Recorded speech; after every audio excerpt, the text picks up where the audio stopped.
बोलिए बोलिए माई मैहर वाली की जय।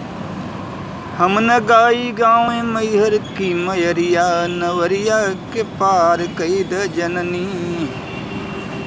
स्वामी गुरु बिहारी रमन, स्वामी गुरु बिहारी रमन, हीरासर के वासी। गुरु कवि मंगल के ज्ञान दिहो, शारद की बलिहारी हो। नवरिया के पार कई द जननी, नवरिया के पार कई द जननी।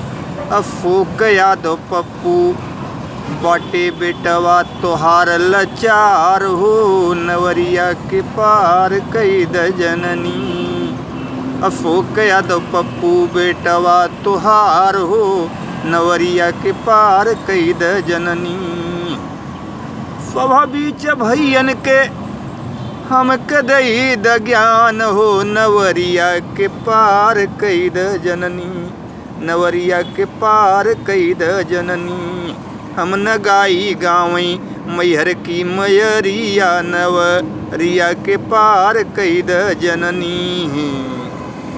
हम न गाई गावई मैहर की मयरिया, नवरिया के पार कई द जननी।